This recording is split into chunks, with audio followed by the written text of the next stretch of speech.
اور دونوں خواتین کی اپنے مشترکہ سانحے کے نتیجے میں دوستی ہو جاتی ہے۔ بہار کے موسم میں جو ڈورکس کی موت پر سوگ مناتا ہے اور وہ اور وائلٹ اپنے تعلقات میں بہتری لے آتے ہیں۔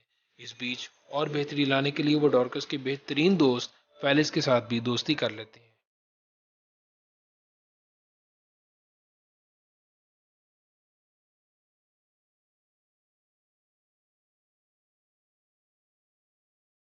جب مصنفہ ہرلیم میں وائلٹ، جو اور ڈورکس کی کہانی سناتی ہیں، وہ 19ویں صدی کے آخر میں ظاہر ہونے والی کہانیوں، لوگوں، مقامات، تعلقات اور ان کی پیچیدہ تفصیلات کی عکاسی کرتی ہیں۔ وہ بتاتی ہیں کہ وائلٹ ورجینیا کے ایک غریب گھر میں اپنی ماں روز ڈیئر کے ساتھ پلی بڑھی ہے۔ اس کی دادی ٹروبیلے بیلٹیمور سے ان کے ساتھ رہنے کے لیے آئی تھی جب وائلٹ کے والد نے اپنی فیملی کو چھوڑ دیا تھا۔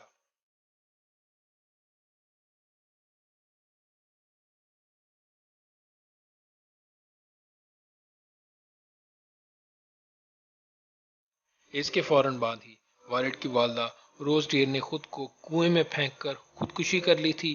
دوسری طرف جو ورجینیا میں جوان ہوا تھا، وہ پیدائش کے وقت ہی یتیم ہو گیا تھا اور اسے گود لینے والے والدین نے پالا تھا۔ جوان ہونے کے بعد وہ اپنی پیدائش کی ماں کی شناخت کے بارے میں متجسس تھا اور اسے ڈھونڈنے کے لیے متعدد مواقع پر کوشش بھی کی۔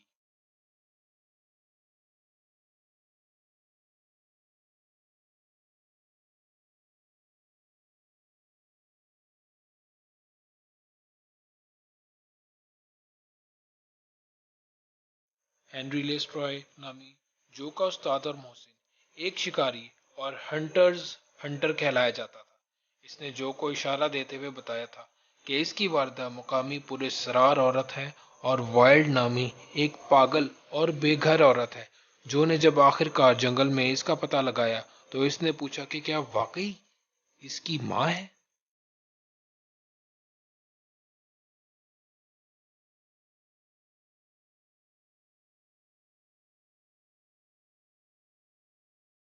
وائلڈ نے ہاتھ کے اشارے سے جواب دیا، جو وہ سمجھ نہیں سکا، اور اپنی شناخت پر سوال ہی چھوڑ دیا۔ جو اور وائلٹ کی ملاقات فلسطین نامی ایک قصبے میں ہوئی جہاں وہ کھیتوں میں کام کر رہے تھے۔ ان کی شادی ہو گئی اور وہ ہرلیم چلے گئے، جسے پورے ناول میں محض شہر کہا جاتا ہے۔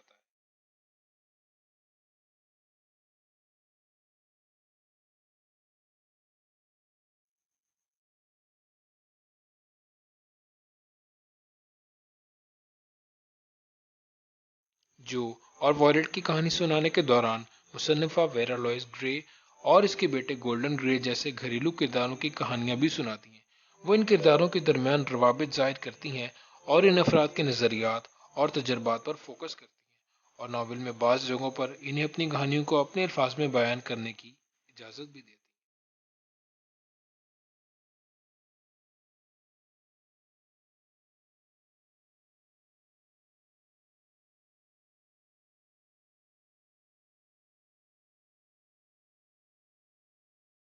گولڈن گرے ایک مخلوط نسل کا بچہ تھا۔ وہ ایک سفید فام عورت ویرا لوئس اور ایک سیاہ فام غلام ہنری لوئس ٹروے کا بیٹا تھا، اور اسے اس کی والدہ اور ٹروبیلی نے بیلٹیمور میں پالا تھا۔ اس نے ساری زندگی یہی مانا کہ وہ گود لیا ہوا ایک سفید فام یتیم ہے، لیکن جب ٹروبیلی نے اسے اس کے والد کے بارے میں سچ بتایا تو وہ ہنری لیس ٹروے کا سامنا کرنے کے لیے ورجینیا روانہ ہو گیا۔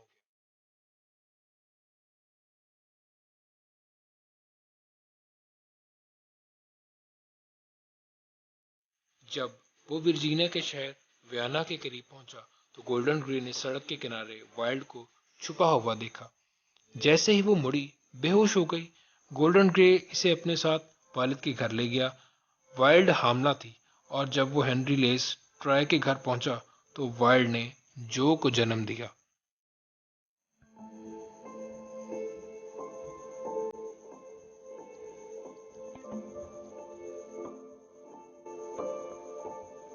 گولڈن گرے اس واقعے کے بعد کبھی بھی بیلٹیمور واپس نہیں آیا۔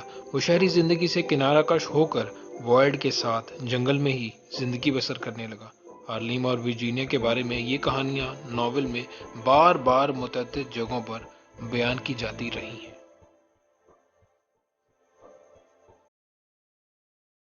Thanks for watching, like and subscribe this channel.